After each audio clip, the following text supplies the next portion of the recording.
I bought the brand new Valentino Uomo Purple Melancholia.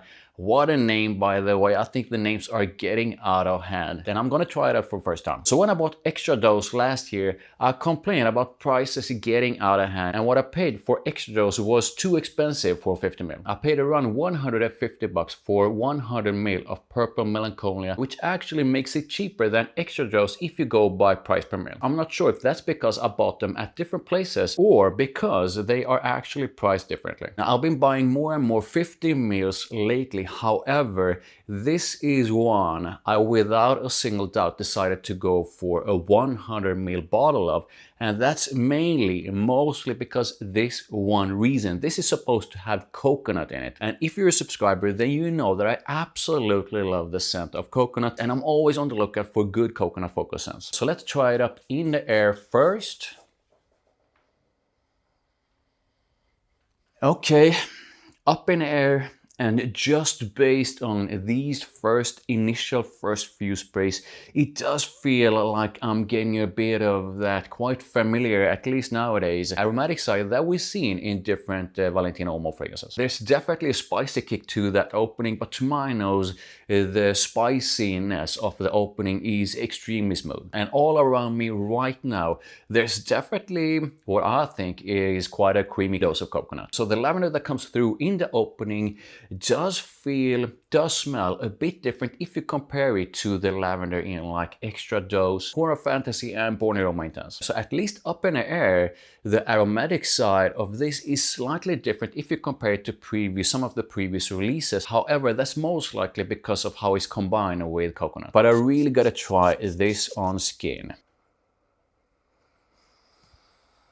Okay, on skin, the spiciness and the aromatic side comes through in a lot more intense way. So this is definitely quite intensely, but at the same time quite smoothly spicy in the opening. The lavender comes through in quite an intense way as well. And I mean, I think it's the cardamom in the opening that makes it feel a bit different if you compare it to some of the previous releases. However, on skin, the lavender here actually feels a bit more familiar. So I do feel that if you ever put your nose to Born in Roma Extra Dose, Born in Roma Intense, or even Core Fantasy, you are going to recognize a bit of that lavender in this one. But again, it comes through a bit differently, and I believe that's mostly because it's combined with cardamom and coconut. And as it moves away from the opening and into the heart of it, the more I feel that coconut starts to come through in a more intense way. The coconut was sort of lurking in the background in the opening, but I do feel that once this starts to move away from the opening, it comes through in a more intense way. And I mean, this is a super creamy, not perhaps milky, but definitely quite a creamy dose of coconut. So the heart of Uomo Born in Roma Purple Melancholia, at least to my nose, is basically where you're getting a really smooth dose of a sort of a warm kind of spiciness together with the freshness and brightness of lavender, and a super creamy dose of coconut that to my nose is also a bit sweet. And this is when I feel like they definitely kept part of their aromatic sort of a DNA that we've seen in some of the previous releases, but there's definitely a bit of a twist to it here, and the way it's combined with the coconut makes this actually feel like it's going in quite a new direction. And it's basically all thanks to the coconut. And the more the whole thing moves into the drawdown, the more I feel that creamy and sweet coconut starts to take over the entire thing pretty much. You still have that lavender with its aromatic freshness and brightness, but I do feel that when Born in Roma Purple Melancholia moves into the drawdown, they definitely change position, and I do feel the lavender takes a backseat to the coconut. But the drawdown also introduces a bit of what I think is quite a soft kind of woodiness. So basically, I don't think Valentino Uomo Born in Roma Purple Melancholia is a complex kind of scent, because to my nose it's mostly about quite a creamy and sweet dose of coconut. That thing is pretty much dominating the entire scent in the drawdown.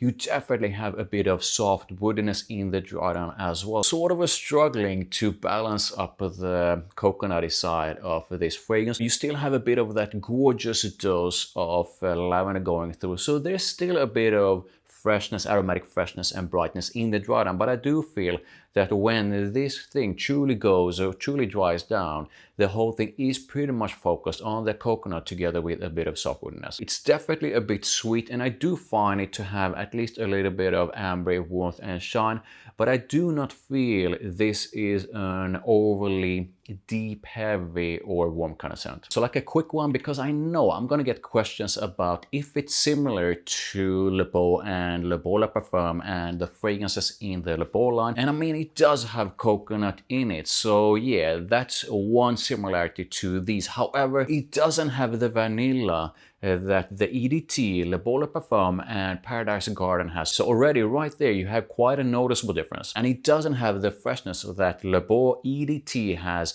and it also doesn't have the additional fruitiness and intense woodiness that Le Beau La Parfum has. So the similarities here is basically the coconut. These two are really not aromatic intense like Purple Melancholia is, and this doesn't have a lot of the things that these two have. And I don't think you can even compare it to Paradise Garden, which has quite an intense green and aquatic freshness to it. But I would love to hear your thoughts on this. Do you think Born in Roma Purple Melancholia is similar to anything in the Le Beau line? So let's talk a bit about the vibe of Valentino Uomo Born in Roma Purple Melancholia.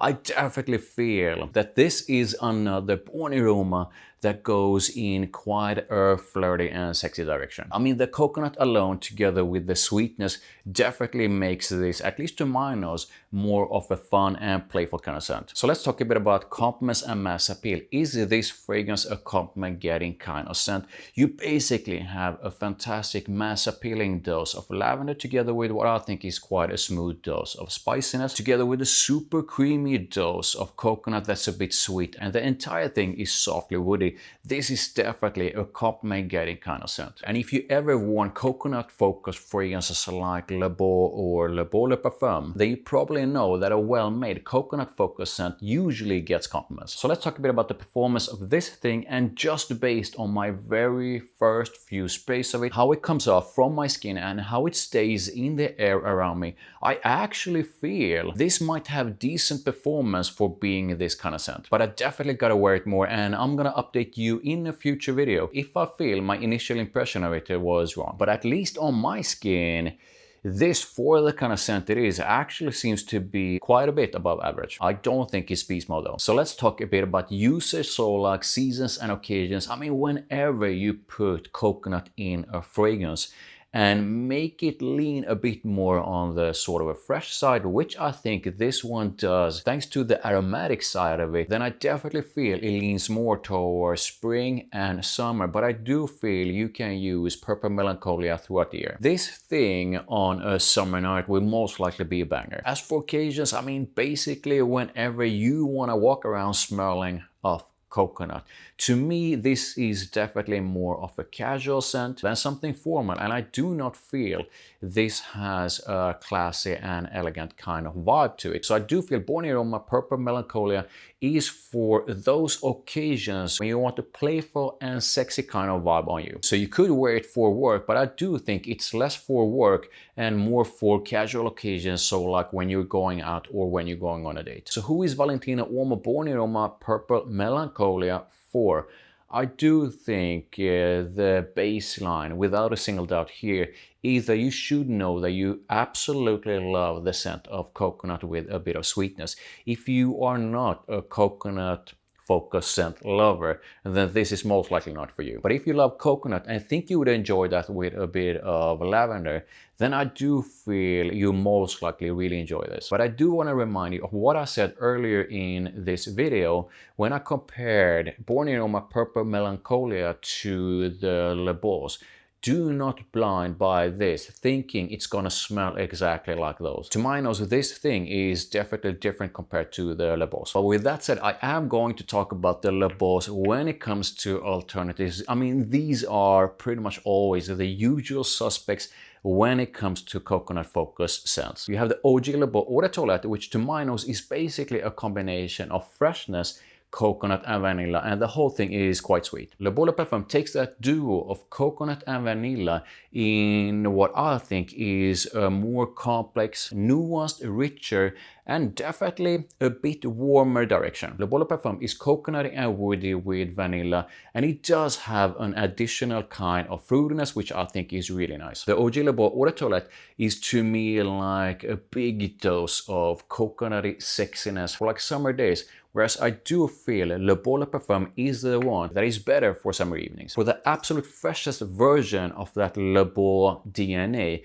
you have Le Beau Paradise Garden, and this to my nose is basically a mix of green and aquatic freshness. You still have that gorgeous dose of sweet vanilla and coconut. I know some people absolutely hate Le Beau Paradise Garden, but I do think this is a great addition to the line. So what are my final thoughts on this thing right here? I mean, I was hoping for the coconut to deliver, and Purple Melancholia is basically a mix of a bit of the lavender that we've seen in previous Uomo releases, together with a big dose of a super creamy and a bit sweet coconut. The spiciness in the opening is a nice touch, and the soft woodiness in the dry down does add a bit of a nuance to the whole thing, but I do not feel this is a complex kind of scent anyway. If you watched my videos before, then you probably know that I absolutely love the scent of a well-made lavender, and I'm definitely getting that in this thing right here, together with a gorgeous dose of coconut. If you, like me, absolutely love the scent of coconut,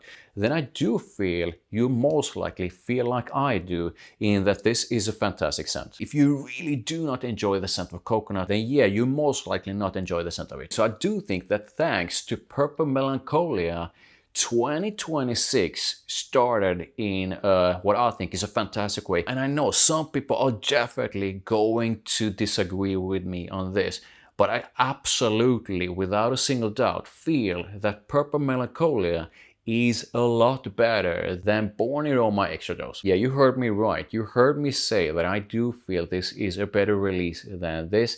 Now you can unleash your hate in the comments. So there you go. Those are my initial thoughts on Valentino Uomo Born in Roma Purple Melancholia. Now this is what I want to hear from you. How do you feel about the Valentino Born in Roma Purple Melancholia? Do you feel this is a fantastic one? Is it a like? Is it a dislike? Or is it just mid? Let me know in the comments. Please drop a like and subscribe for more, and make sure you check out my other Valentino fragrance reviews over there.